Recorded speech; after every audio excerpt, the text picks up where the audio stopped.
Good evening, welcome back. It is time for our second boxing video today. So last night we sold Buckethead, woke up this morning, we sold something else. What did we sell? We sold Lucille. So Lucille is gone. Well, not yet. We haven't boxed her up. She's on her way out. So she is 1988 Gibson 345. But you know what? In all honesty, this thing is really like a 355 stereo because it's exactly what it is. I mean, it's stereo, mono, baritone switch, you know, it's got the chokes, all that stuff in it. But long story short, if you guys have been following me, you know the whole story behind this, but we'll give another quick one about it again. Has original pickups in it, original hardware. The knobs have been replaced. I do have the 4 original knobs. I think 2.5 are good, 1 is shot, or 2 are shot and 1 is good. We'll find out here in a minute when we dig into the case. But here's what they did. They bypassed the baritone switch and they changed the 4 pots and just hooked the pickups up to them like a normal guitar with the 1 mono input jack. My dad played it, absolutely loves it. He's really butt sore that I sold it because this one, he says, this ain't a custom shop, that one's real, it's not faked, you know, because it has just the absolute perfect amount of finish checking and aging on the hardware and stuff. I mean, it really knocks that out of the park with the aging. And I don't know if you can see this on film or not, but it really is amazing. And the neck don't have any checking in it. And if you look in the headstock, you got some really light ones that come right down the center and through it. Just absolutely, I just absolutely love guitars that are naturally aged. I would take something like this over a brand spanking new guitar any day of the week. But long story short is, everybody knows that when it's in disrepair or needs, put it up for sale, and if I don't get to it before it sells, it goes. If I get to it, then I get to it. But this one, unfortunately, I did not. I actually ordered a new baritone switch from Sweden. It never showed up. I got it refunded.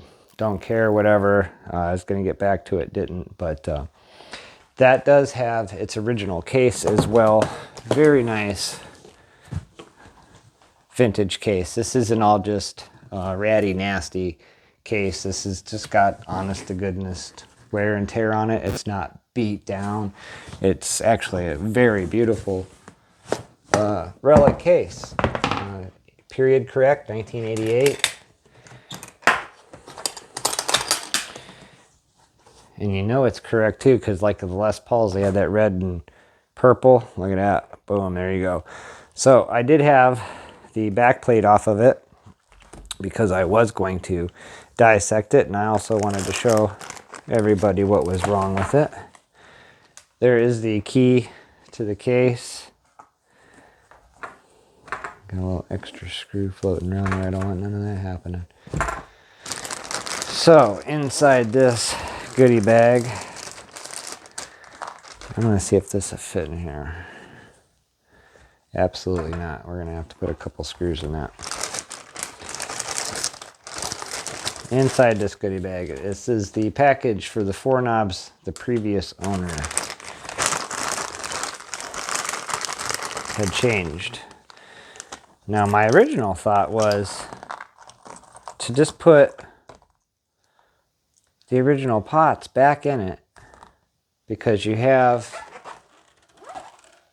the original baritone switch there. Original pickups are still in it. You know, the input jacks have been changed, but there's nothing special about an input jack. The original ones are over there. But yeah, I was just thinking, just have it put back the way it was supposed to. So I'm not sure why. There was no explanation of why they dissected it. I mean, the only thing I can figure is it took some damage from the a three-way switch, and a couple of the knobs are broken. Yeah, these two knobs. So it probably took a wackadoo right in here at some point and messed up the three-way switch and those two knobs. But it didn't damage any of the body. There's no cracks or nothing like that. So it's really a mystery how it got damaged and dissected it the way they did. But all the original stuff is. So that is a plus. Keep those two screws out for the.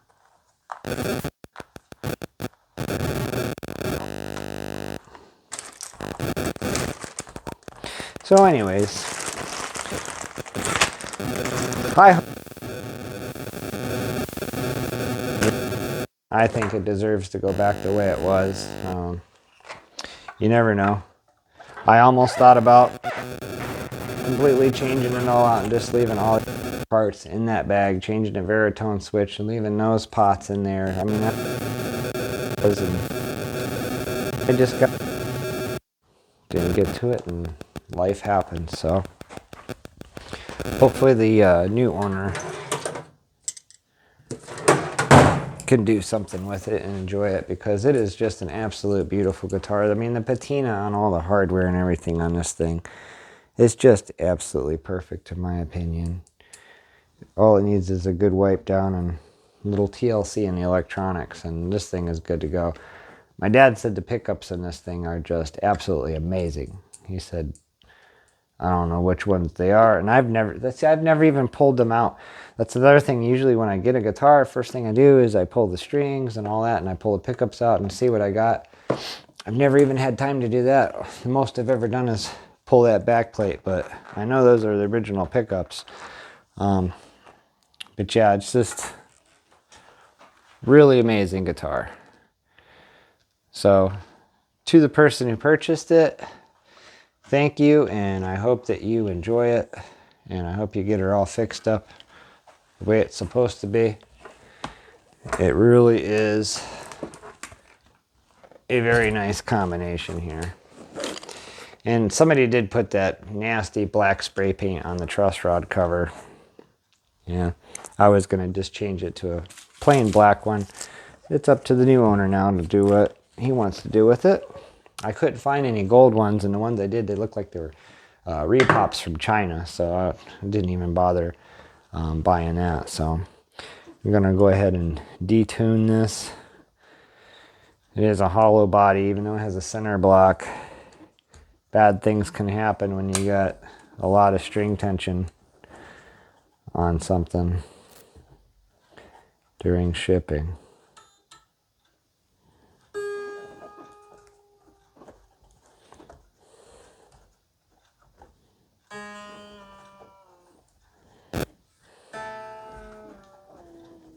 All right, we're detuned. Pull this tip off so it don't have broken three-way switch when it arrives at its destination. And that's it. It's the last time we'll see the 1988 Lucille. Just absolutely beautiful guitar, man. You fix the electronics back up to original on that. Be sweet. Kind of disappointed now too. I think my dad's a lot more disappointed than me. But he does have his black 335.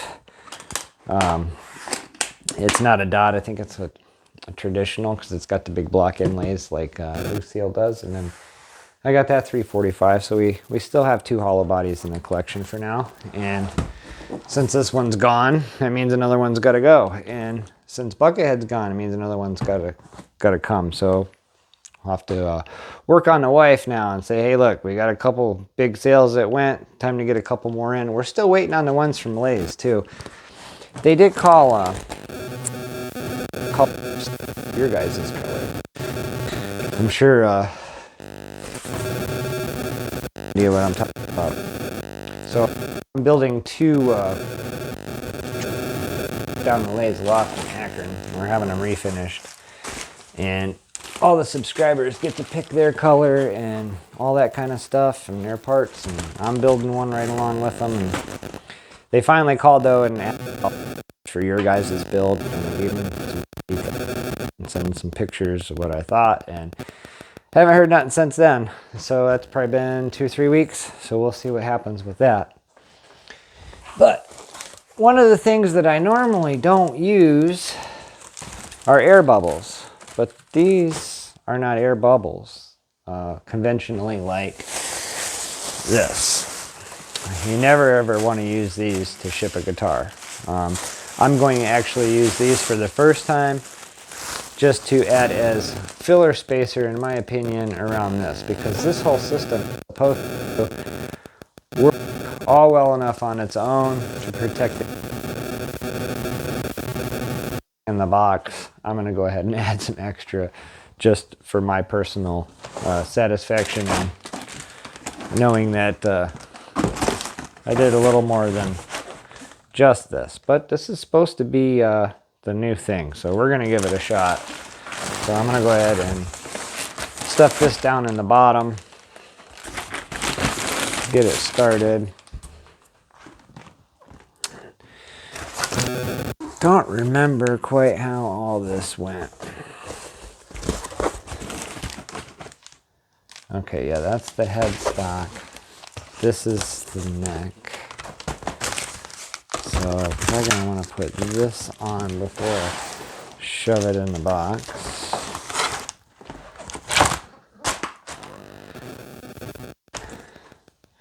And then this would be the headstock. Alright, so where did that go?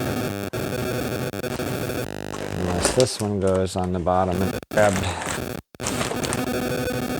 No, because that one goes with this, you can tell by the. So I grabbed the wrong bottom from another pack. Alright. Yeah. Now cooking.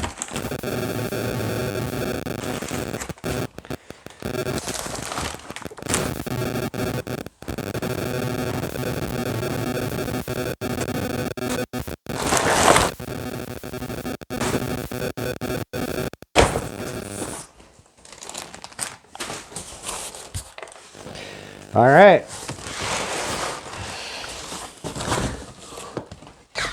Let's try that again. So what happened was when I shoved it down in there, I pushed one side down. So I need to get it down in there further. First time using these, so have your laughs.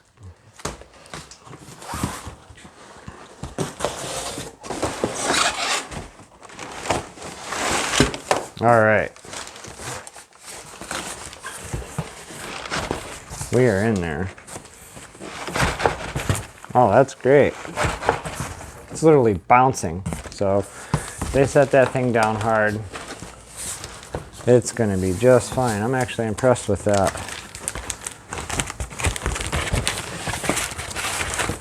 All right.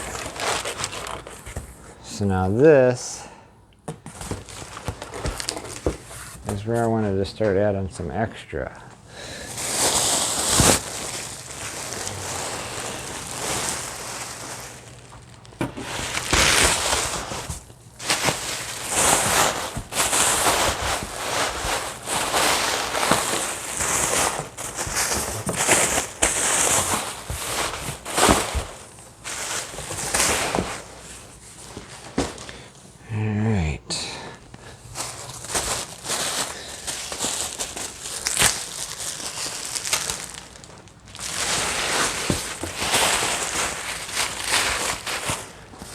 Now we'll put this piece in there.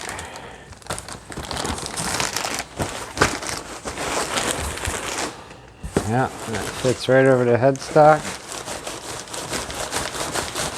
Yeah, that's good. Keeps it right in the center. I'm impressed with it, actually. It don't look like much, especially compared to what I do when I pack stuff in there. I mean, I put all kinds of foam and bubble wrap and stuff like that in there, or newspaper, or not newspaper, the brown paper. So yeah, there we go. The last time we'll see Lucille, I'll have to get this box all taped up. Got a little bit of a repair job to do here. And I'll get it weighed up and we'll get this shipped out tomorrow along with the bucket head. To the new owner, thank you for the purchase to help go towards the show, doing other projects and whatnot. And I hope you enjoy it because it really is a nice guitar. So thank you for watching. Don't forget to like and subscribe and stay tuned for the next video.